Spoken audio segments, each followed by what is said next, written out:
Hello everyone, SeeEl here, and today I've prepared two very interesting topics for you guys. The first being about the value of the herald, and tied to this, a concept called dynamic value. Now, I've always called it dynamic value, but it's better known as transformative value thanks to a well-known content creator called LS. Now, I believe he coined it from a chess player.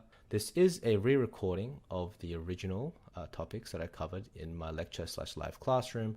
If you guys are interested in that kind of content, solo queue, any kind of coaching content in general, feel free to chuck a follow. I'll leave the link down in the description. Okay. Now, I don't really have a introductory video, so I'll just do a quick introduction on myself. My name is Chris. And you can call me SeeEl, Chris, whatever you want.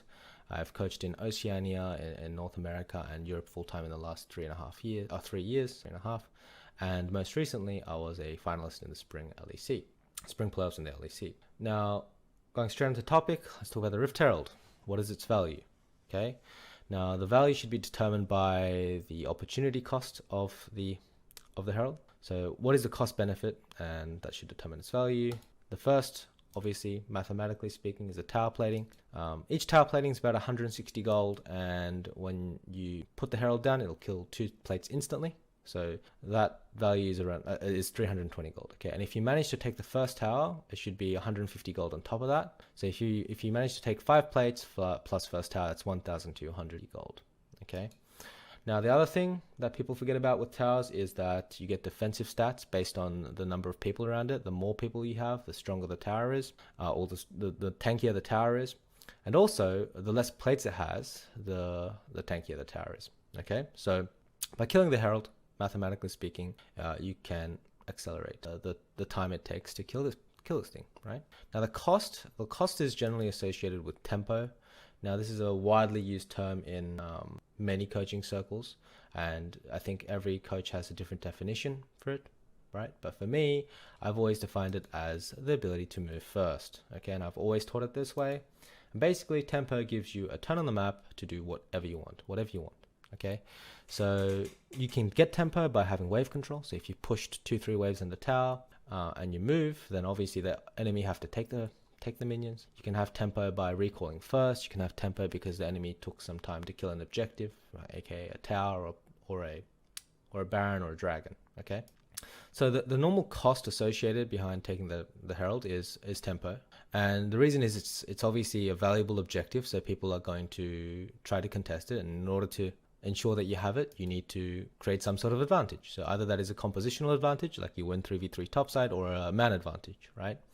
A lot of this man advantage comes from bot lane. So in this example, Kalista Renata, very oppressive bot lane. If you have a matchup like Senatam, for example, where you can push first 3-4 waves and just perma have tempo on the map, then this is generally what they will do. They'll swap top lane as bot, and Kalista Renata will shift into top, in which there is man advantage and control over the herald. Now, the other example is obviously like a matchup like Ezreal Karma. If they have a very strong top laner like Renekton that they want to use, like in early levels, right, for the first herald, that they want to use during the herald fight, then maybe they just shift the support.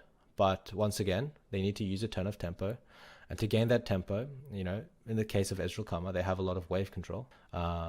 They need to push bot and recall, and Karma will run straight through mid into this area, right, to create this man advantage, right? I mean, in this situation they can also swap, but Ezreal's an example where they can stay bot. Okay, so generally speaking, this is the cost of taking the herald. Normally a shift in tempo in one way, shape, or form. Sometimes you do see clean 3v3s, but a lot of the time a well-prepared team will move their supports and either match or prepare a wave down bot. So the side that is giving up the herald, right, that is not contesting the herald, is generally doing that for 2 reasons, right? One of 2 reasons, or both reasons. The first major one being that they don't win, right? They don't win the 3v3 or 4v4. They just have stronger champions early. Or 2, that they might just not have control of the wave, and they'll just be second, right? So generally these are the reasons why they'll give the herald, and because the red side in this case is using their turn to move to herald, the blue side can always look to stack a wave and trade the plates on the opposite side. So as we talked about previously, the cost of the herald is tempo. The benefit of the herald is 2 plates. So if the blue side is able to trade 2 plates, then this is a close to even trade because they get waves as well.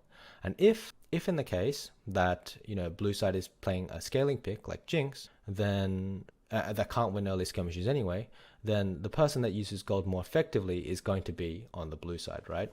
So yeah, generally speaking, tempo is a cost. Now this is where dynamic value comes in, right? Basically, the idea behind dynamic value and the concept of dynamic value is that the value changes, the values of items, champions, compositions, and herald changes based on the situation. So if you talk about herald, it can be used to accelerate the game, right? And it can be used on any tower. Let's just delve a little bit more into this. So to give you an example of dynamic value in compositions, right? In compositions, let's look at Lulu or Galio. Now these two champs, they're very good when champs come into them because they are able to polymorph or taunt, and in the case of both of them, provide some sort of shielding and peeling, right? So a champ like Akali that wants to dive into backline would lose value, and the champ like Lulu and Galio would have greater value in these type of games because they are a counter to each other, right? This is where dynamic value comes in, and this is where compositions matter. Now, alternatively, you could say that, champs like Jace or Ezreal lower the value of Galio and Lulu because you can outrange them and poke them down, right? And so you have no reason to actually hard engage on. So bringing back the topic of the value of the herald, what is a dynamic value of herald given each situation? We'll bring 3 champions up and kind of look at each champion as a case study, right? Look at Kalista, Renekton, and Jinx. Kalista, terrible scaling, scales variably but often bad, right? You can close games very quickly because it's very good at snowballing, it's very good at taking early dragons. You can force sell at like 23 minutes or whatever. But more often than not, it's countered by multiple comps. Wukong, Poppy, Talia. The more items they have, the harder it is for you to play. Champs like Senna as well. And, you have like Renekton. It's like the same thing. You get outscaled by a lot of top laners. Ornn, you get outscaled by Aatrox. And it also struggles to close the games alone. So it's even worse in Kalista. But more often than not, it's just an early game facilitator. So you can make sure that you're taking these heralds and snowballing the game from early game, right? So third example, Jinx. Well, it scales extremely well, but because it struggles to build BT early in its item path, it may be countered by range, right? So you can get poked down. Still extremely proficient at sieging, scales very well. It can probably stall the games moderately decently as long as you still have towers up, right? So what does this kind of entail in terms of dynamic value relative to herald with these champions? Well, as you can see, very unhappy when you're trading the map as Kalista and Renekton. You really want to accelerate. You really want to make sure that you have full control. Towers, you shift first, you have deep pushed waves into Drake stacking, whereas Jinx has an option. Jinx has the option to go to herald. If they can win the herald fight, great. You are taking herald on a scaling champion, absolutely wonderful. If you're trading the opposite side and you're stacking waves and you're taking 2 plates, that's still great as well, as long as you're able to stall the game and not completely lose off a Drake Soul or Elder or Baron or whatever, right? So same topic, but let's talk about control mages, because control mages also impact the dynamic value of the herald, right? We know that control mages are very oppressive because they're very long range. They've got very good wave clear for the same reason. They're very good at stalling, and they have really insane scaling, right? And the 2 most famous ones that come to my mind is Orianna and Victor, but champs like Syndra and Anivia can also be good in certain spots. Anivia particularly against like low range champions. So why does mid tower, and why does the herald value go up with these control mages? Well, it can accelerate the time that the first tier 1 tower dies. And if you lose the first tier 1 tower, then you're either putting a control mage in side lane, or you're putting an AD carry in side lane with support mid and an AD carry alone in a side lane, right? And this is bad. If you get deep mid push and the tier 1 is gone, you're often going to lose control of your jungle. And if you lose control of your jungle, it often leads to a man advantage in the side lane. Right, you're going to lose vision on your jungle, and they're going to shift and go mid into bottom, mid into top. And because of this lack in vision, it's much more harder to defend or deep push, in which you will most likely lose your tier 1 outer turrets, right? And eventually the game. So, using the same example, mid tower has basically lower value in games without control mages for that same reason, right? And also, it means that herald value is less in games without control mages as well, okay? If you have a bot lane combo that can provide mid priority for you, right, and you have no control mage, that's even better, because a lot of these non-control mage champions are very mobile, Ahri being the most famous one of them, and a lot of bot lane champions right now provide that, right? Caitlyn Lux, Lucian Nami, Ezreal X, Ezreal Karma, for example. These champions can provide mid prior for you. So for example, If Ari opts to give the herald, use his turn to go to bot instead, and then Caitlyn goes mid because Caitlyn breaks 5 plates using Ari's earlier move, even if you lose the mid tower by losing the herald, even if you're trading like this and they're accelerating the game or whatever, Caitlyn Lux can still provide your mid prior, can still contest without the mid tower, right? And you can stop them from basically pushing deep and taking full control. And even if they have full control, these mobile champions can essentially avoid these shifts, right? And defend better and farm better, okay? So in general, yeah, mid tower has low value in games without control mages. So herald has low value.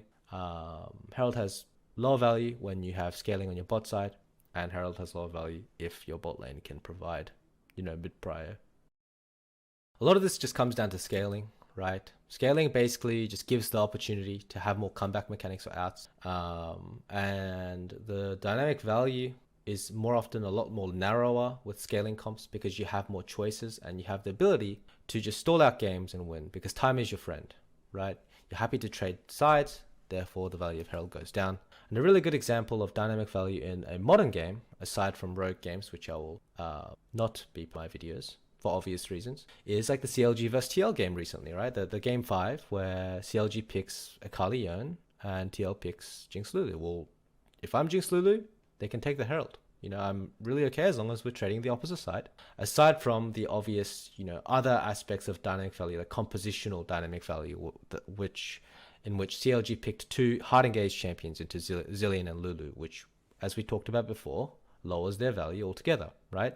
Now, if I were to go one step further, I'd like to talk about the inconsistencies in this draft. For example, Zeri, Renata, Poppy, all champions that want you to come in, right? Zeri ulti into kiting back, Renata ulti, Poppy W, Poppy ulti. So, the comp itself doesn't make sense, but that aside, okay, you can see how you're happy to trade the map and how scaling gives you more options and more outs. And I believe in this game, Hans just did like this super swap into top side and he just got 3 items and stalled the game until, he was able to just win the game from that, right? So in summary, you could say that the value of herald changes depending on the draft. The purpose of every game is to win. So if you have scaling, you have more decisions in the game and you have more opportunities where it can lead to winning conditions. This doesn't mean you have a higher win percentage. If you have a champ like Kalista, your team plays it very well, or it's extremely OP in the meta, for example, and there's just no way to stop the snowball. If there is no way to really stall the game out, then obviously scaling can be bad in certain metas or certain champions, so I could see that happening, right? And you could also say that early game comps are harder to play because the range, the dynamic value range is a lot wider. Okay, the cost of not getting your herald is a lot wider, the way that you have to play and the decisions that you have to make, and the general margin of error is extremely low. Okay, so yeah, you have less options and you need to play better. And in the end, I know a lot of coaches watch this. Each team is different. There is a close to perfect way to play, right? I think in a lot of cases, study the meta and the value of the herald changes, and you could talk about all this, but it comes down to how deep are you into the season? Are you in the playoffs, or are you in the regular season, or are you at the beginning of the season, or are you in summer, like week 7 of regular season? Based on the amount of time you have, the strengths of your team, the strengths of your players, you need to change how you draft and how you value these heralds and how often you want to fight and how you want to coach, or how you want to approach these fights in general, right? A lot of the time it will be band-aid solutions, and more often than not, if you manage to create a team that's extremely good around these early objectives, they will most often win champion. Okay, so I hope this video helped. I enjoyed making it. If you'd like to see more of this in the future, please subscribe. Please put the thumbs up, share it to your friends, tell your dad, call your grandma, let them know that, SeeEl created a video and this guy's awesome, this guy's great. And yeah, hope you enjoyed. Bye guys.